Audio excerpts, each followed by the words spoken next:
Molestation এটা কারা করে? কিছু পুরুষ করে। हंसते हुए इस चेहरे को देखिए, ये टीएमसी नेता और राज्यसभा सांसद कल्याण बनर्जी हैं और एक गैंगरेप केस पर बात करते वक्त इस तरह से मुस्कुरा रहे हैं। पश्चिम बंगाल के कोलकाता शहर में एक 24 साल की लड़की के साथ गैंगरेप हुआ। घटना साउथ कोलकाता लॉ कॉलेज की है। घटना में 3 आरोपियों में से एक है मनोजीत मिश्रा, उम्र है 30 बरस, लॉ कॉलेज का एक्स स्टूडेंट है। जैसे ही रेप केस में इस व्यक्ति का नाम आया, लोगों ने इसके बारे में खोजना शुरू किया। इसकी कुछ पुरानी तस्वीरें भी सामने आई। बीजेपी नेताओं ने भी कुछ तस्वीरें पोस्ट की। पहली फोटो में मनोजीत टीएमसी के राष्ट्रीय महासचिव अभिषेक बनर्जी के साथ दिखाई दिया। दूसरी तस्वीर में पश्चिम बंगाल की मंत्री और टीएमसी नेता चंद्रिमा भट्टाचार्य के साथ दिखा और तीसरी तस्वीर में वो नजर आया कजरी बनर्जी के साथ। कजरी टीएमसी काउंसलर और ममता बनर्जी की भाभी हैं। ये सारी तस्वीरें पोस्ट करके बीजेपी ने यह दावा किया है कि मनोजीत ममता बनर्जी की पार्टी टीएमसी से जुड़ा हुआ है। टीएमसी पर तमाम आरोप लगे। पश्चिम बंगाल बीजेपी के अध्यक्ष और केंद्रीय राज्य मंत्री सुकांत मजूमदार ने कहा कि जब तक बंगाल में ममता बनर्जी रहेंगी तब तक ऐसे केस होते रहेंगे। वहीं भारतीय जनता पार्टी के नेता शुवेंदु अधिकारी ने कहा कि इस घटना के लिए पुलिस जिम्मेदार है।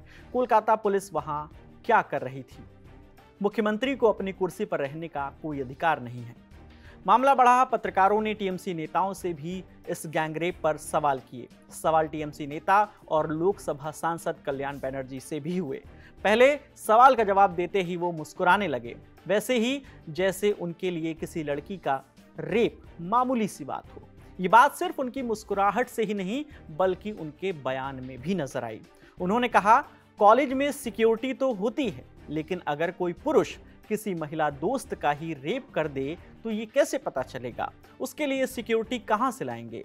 कॉलेज के अंदर पुलिसकर्मी कैसे रहेंगे? सिक्योरिटी कौन देगा?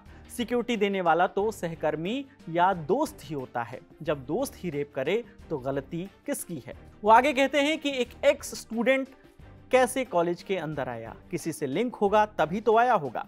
लोगों को भी देखना होगा कि वो किसके साथ घूम रहे हैं। जिसके साथ घूम रहे हैं वो आखिर कौन है? वो सवाल पूछने वाले रिपोर्टर से कहते हैं कि आप लोगों को एक पॉलिटिकल एजेंडा पकड़ा दिया गया है, इसलिए आप लोग वैसे ही सवाल कर रहे हैं। हालांकि ये कोई पहली दफा नहीं है कि किसी नेता ने रेप को लेकर इस तरह का बयान दिया हो। इससे पहले भी नेता, लड़के हैं गलती हो जाती है, लड़के लड़कियों को ज्यादा छूट मिल गई है और कोई रेप कर रहा है तो मजे लो जैसे वाहियात बयान भी दे चुके हैं इसी देश के नेता। शायद इन नेताओं के लिए किसी लड़की का रेप महज अपनी पॉलिटिक्स चमकाने का एक मुद्दा भर है, जहां ऐसी घटनाएं होने के बाद उल्टी सीधी पॉलिटिकल बयानबाजी होती है। पुलिस फिलहाल मामले की जांच कर रही है। जैसे आश्वासन होते हैं और ज्यादा हुआ तो परिवार को गुजारा भत्ता दे दिया जाता है।